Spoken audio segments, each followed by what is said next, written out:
everyone. My name is Elizabeth Manns, and I'd like to welcome you to the April 4th Coalition Show.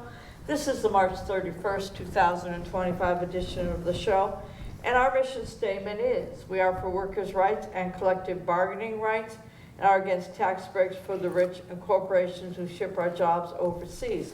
We support all the articles of the Universal Declaration of Human Rights, but as is our custom, we put the emphasis on Article 23, and as we have 5 people on the panel, I'd like to welcome Richard DeSati, Susan Rose, Michael Wilbur, and Rachel Branch, and the 4 of them are going to divvy up the Universal Declaration of Human Rights. The Universal Declaration of Human Rights means that everyone, when it says everyone, it means every human being, not someone born in the United States that's white. I mean, every human being has the right to work, to free choice of employment, to just and favorable conditions of work, and protection against unemployment. And every human being, without any discrimination, has the right to equal pay for equal work. Everyone, as you said, Susan, every human being who works has the right to just and favorable remuneration, ensuring for herself or himself and his or her family an existence worthy of human dignity and supplemented, if necessary, by other means of social protection. Mike? No. Everyone? Number 4. Everyone has the right to form and join trade unions for the protection of his or her interests.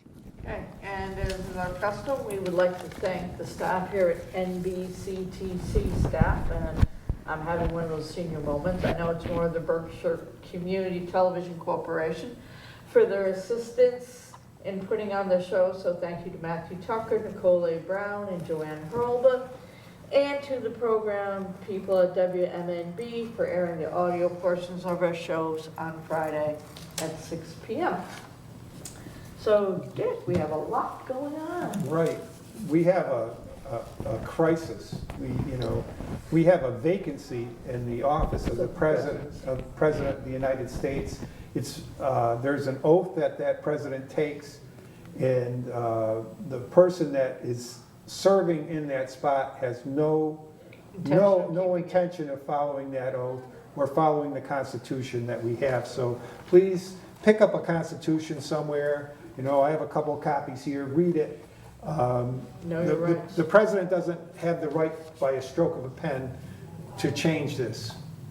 Just because he thinks he won the popular vote, that he has the right to change our Constitution. But what we're going to do is, try to look at the attack, which is very broad, and they're just trying to break the entire country down. But I want to show a couple of videos back to back. They're local news stories about Trump attacking the Veterans Administration, trying to take away collective rights from federal employees. And it's reflective of why we became an organization. The April 4th Coalition grew out of what happened in Wisconsin. Right. It's the same playbook, where the government just says, hey, you no longer have collective bargaining rights. Right. That's why our mission statement is, we're for collective bargaining rights, because collective bargaining rights is a basic human right. Let's listen to those 2 news reports. Right now, developing the Department of Veterans Affairs now with an aggressive layoff plan. According to multiple sources, VA call center agents could be eliminated as the agency moves towards more automation. According to sources in the agency and on Capitol Hill, the cutbacks at the VA would also impact medical and healthcare support staff, administrative roles as well, and that would include HR personnel and some regional and central office staff. It's all part of the president's mass layoffs across the federal government. VA Secretary Doug Collins telling Fox News earlier this month the goal is to lay off 80,000 VA workers, representing nearly 20% of the workforce.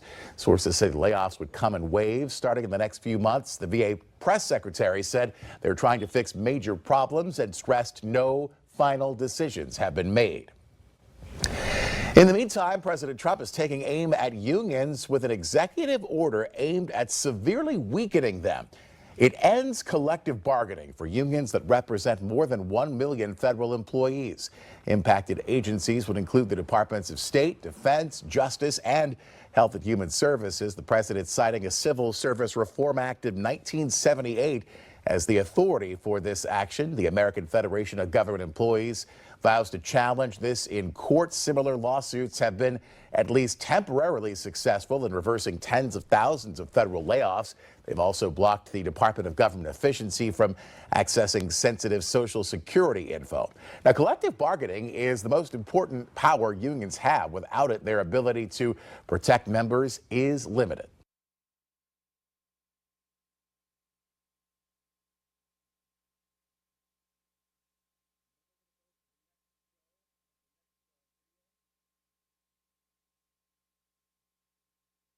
Hundreds of thousands of federal workers are losing their right to collective bargaining. President Donald Trump signed that executive order late last night.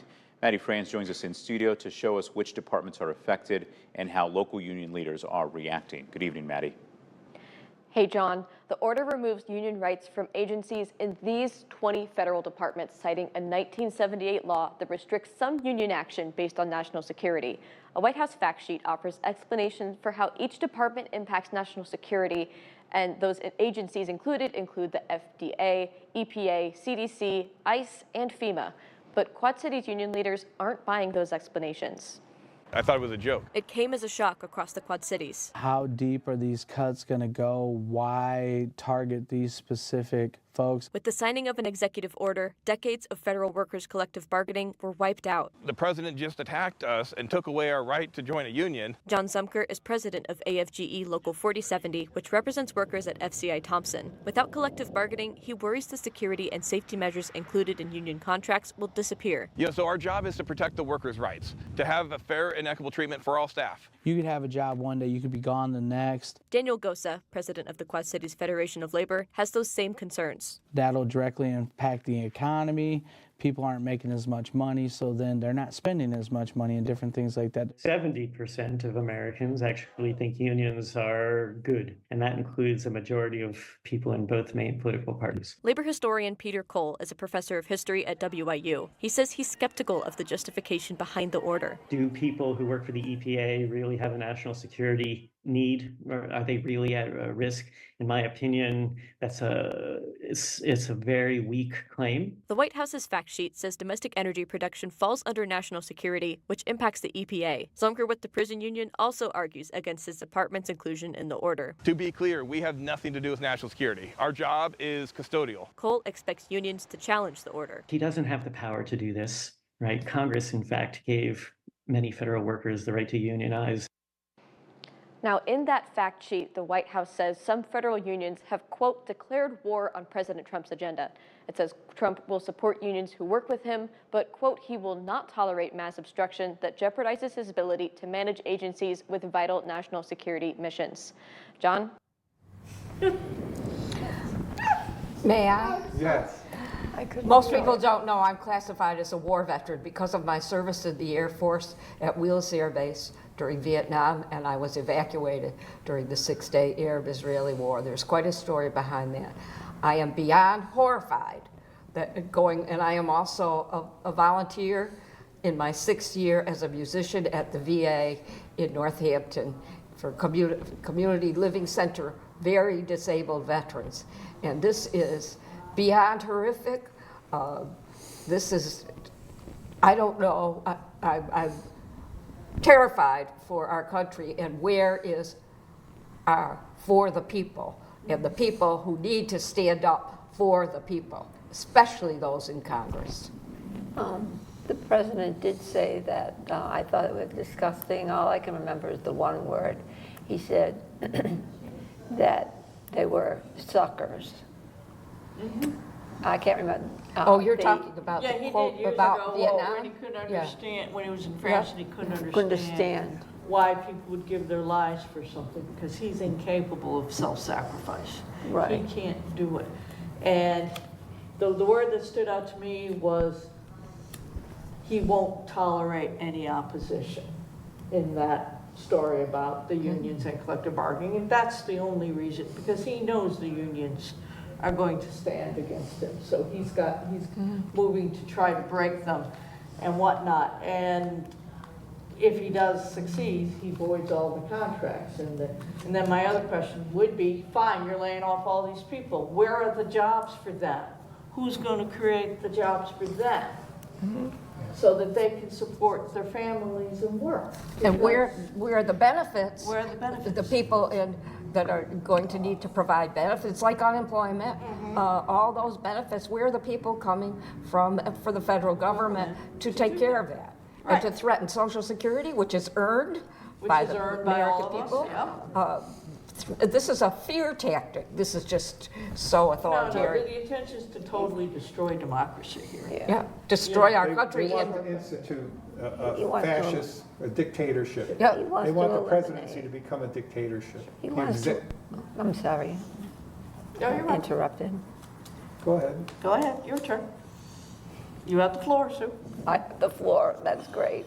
Now, what was I going to say? I have the camera though, so let's. Go ahead, continue. Go ahead. Once somebody says something, That's all right. thought Well, goes, go I ahead. think, those rights are under attack, but our First Amendment rights are under attack. Right here in Massachusetts, right here in Berkshire County, we had 10 people swept up by ICE. And in Somerville, we had a woman that was just walking down the street and she was whisked away by people that weren't dressed as police officers. They took her away in a judge in Massachusetts said, don't have her leave the state, and they shipped her to Louisiana. She was kidnapped. She was kidnapped. Kidnapped with men in masks purporting to be police officers with no identification and with no warrant. Yeah, they might say mean, that this is this serious. is someone from Turkey. This could be us next. Don't think that they're going to stop. We played that. Exactly. They came. Oh, They came for the communists, then they came for the Jews, then they came. Pretty soon they came for everyone. Let's play this. and Let's nobody play was that left. video of the arrest in Somerville, and so you can have a look and see if that's the type of country. Atrocity. The Tufts graduate student. Let's take a look at the Tufts graduate student. The please. atrocity that's going on. Can we watch that video now, please? These are today's filings. It's a new amended federal civil complaint. And in it, the attorneys for the Tufts grad student says they were concerned because she didn't have her medication.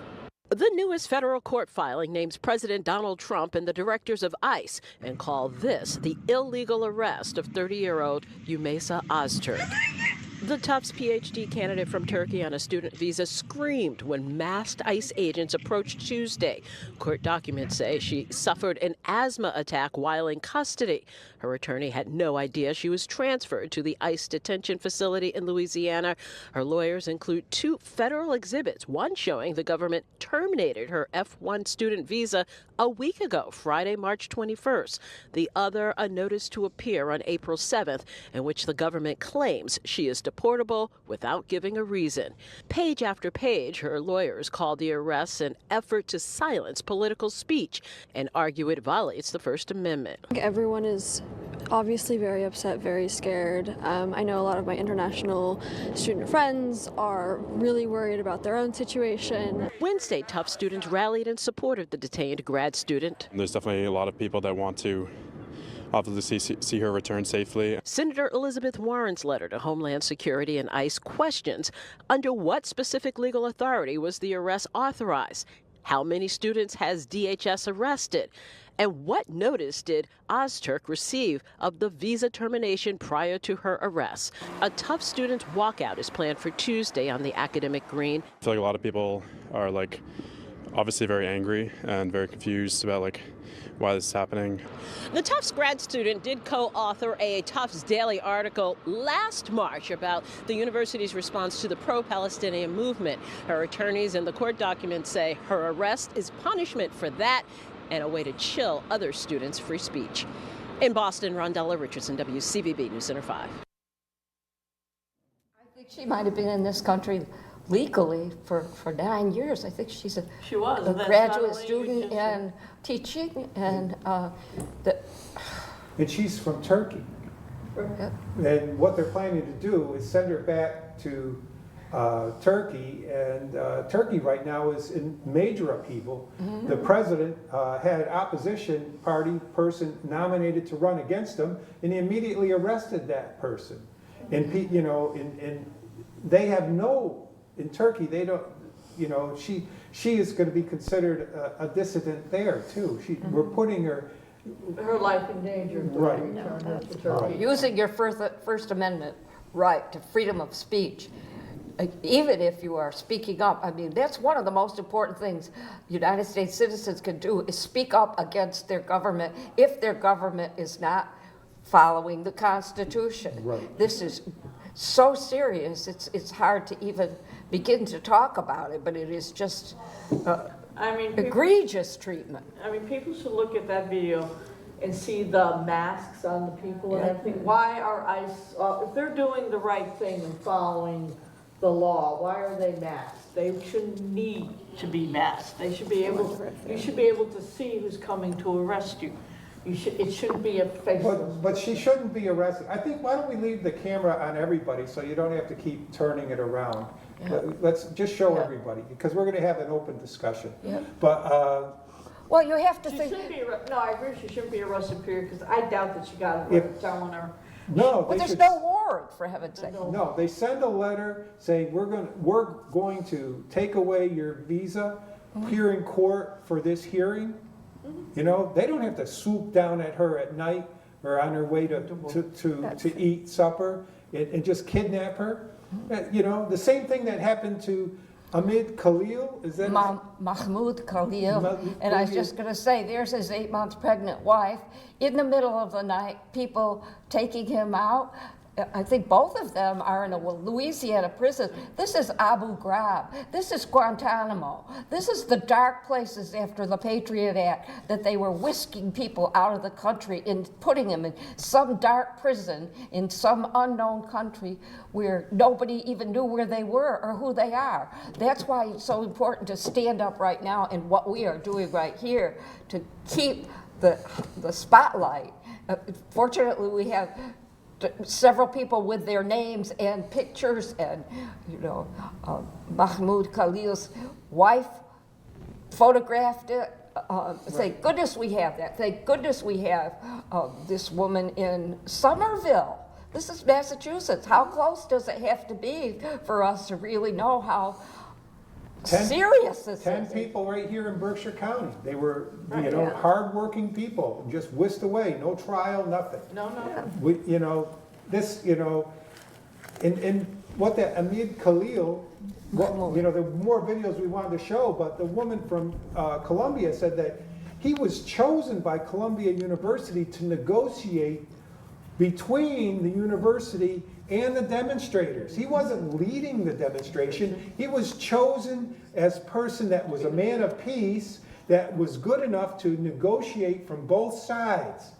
You know, you know, they're making him out to be some person that you wouldn't want in the country, when I think he's the kind of person we do want in this country.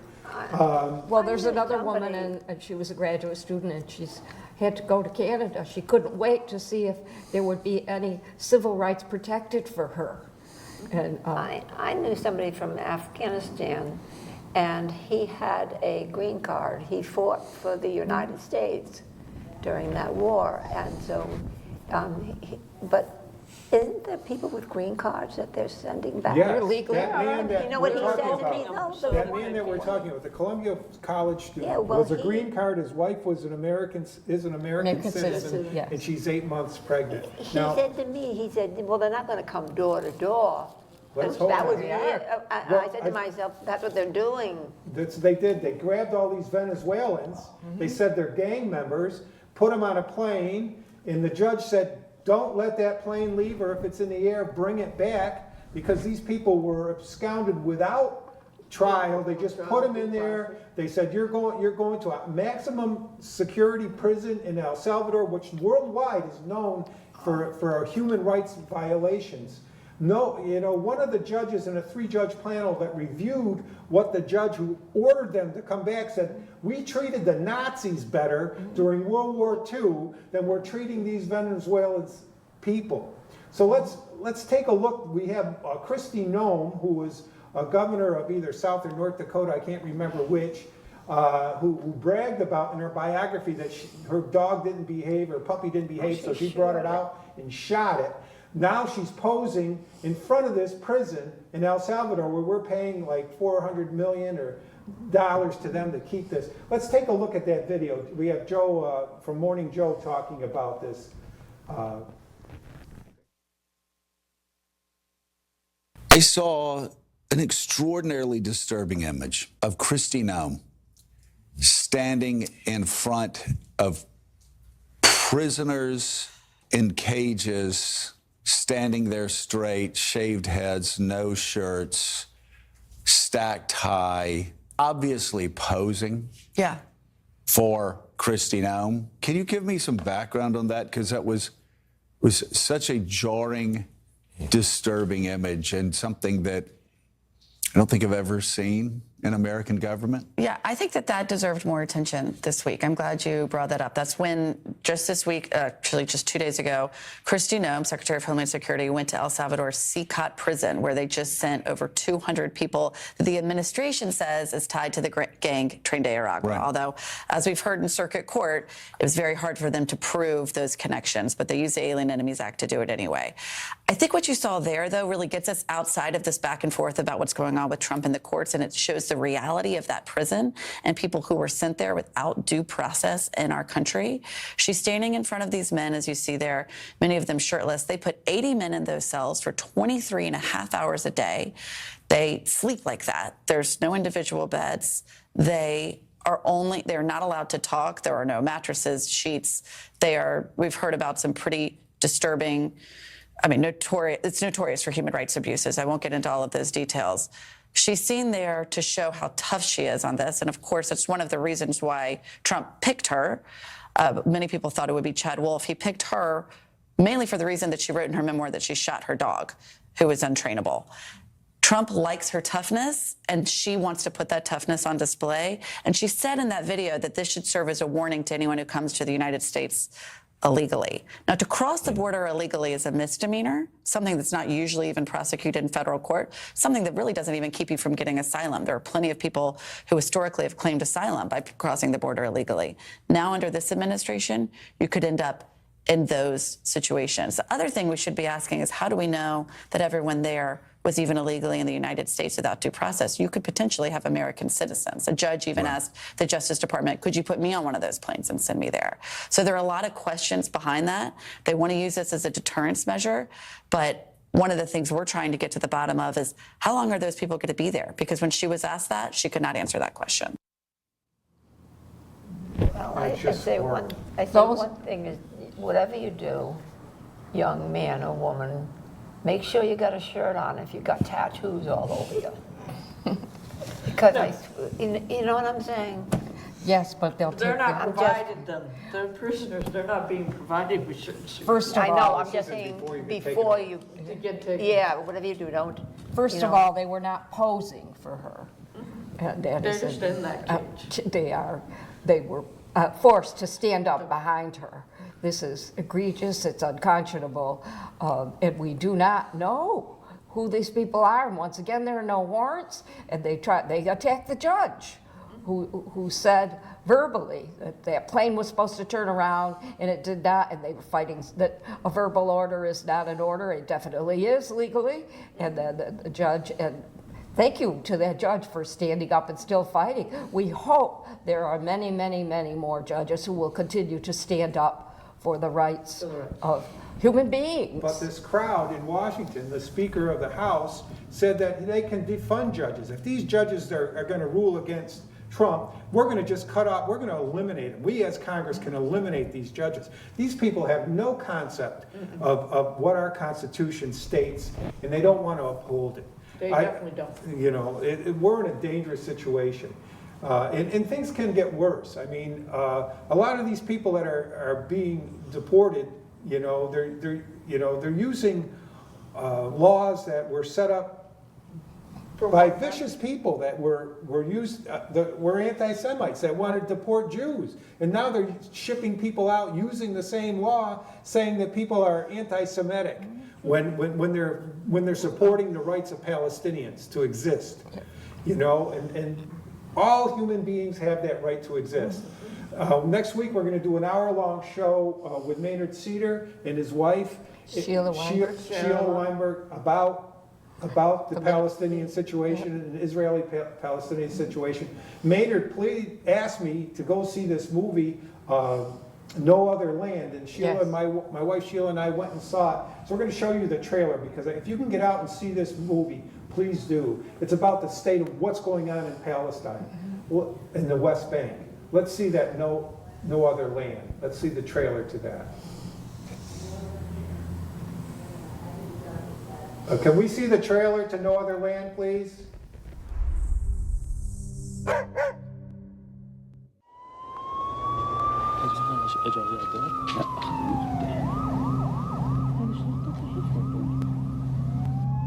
Thousand Palestinians face one of the single biggest expulsion decisions since the Israeli occupation of the Palestinian territories began.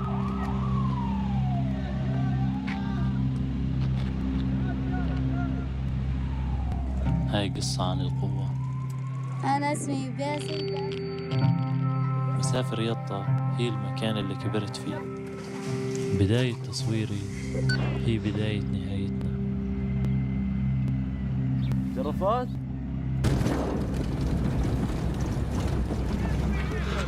أنا متعب تخاف.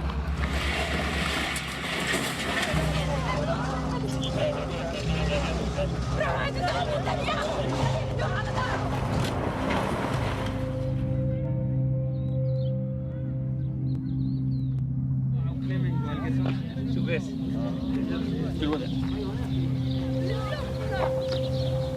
48 لا يهودي عندكم اياه والله في صوت بيطلع يعني مش ناس قاعدين يعني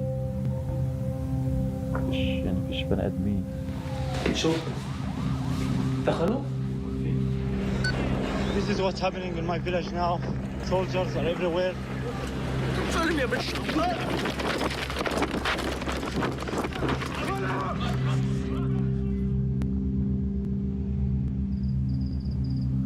يكون كثير حلو إذا بصير استقرار.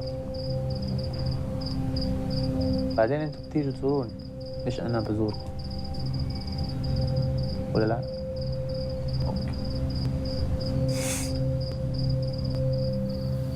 ولا شو تفكر؟ لو انت مكاني شو تفكر؟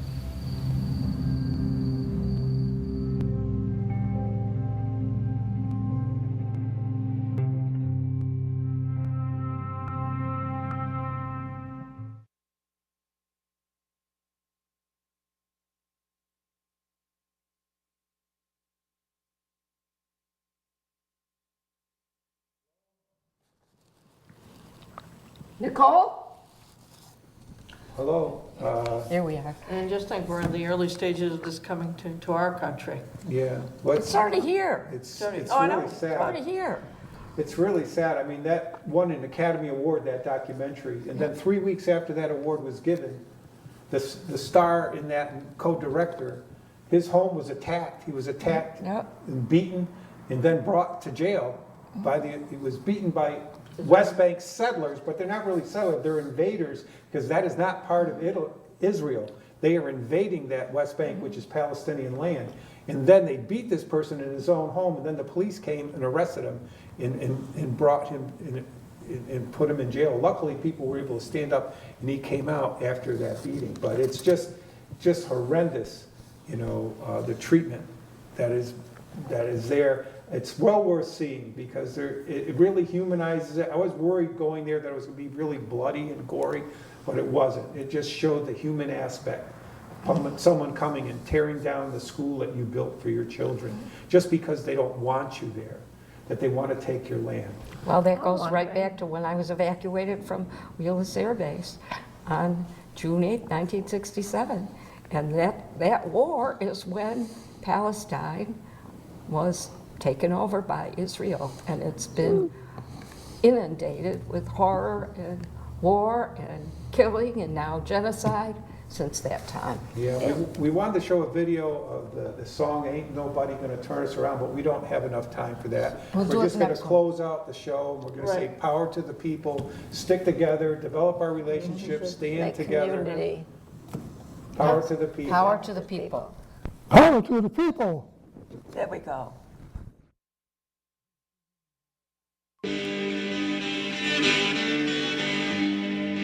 There's power in the factory, power in the land, power in the hand of the worker.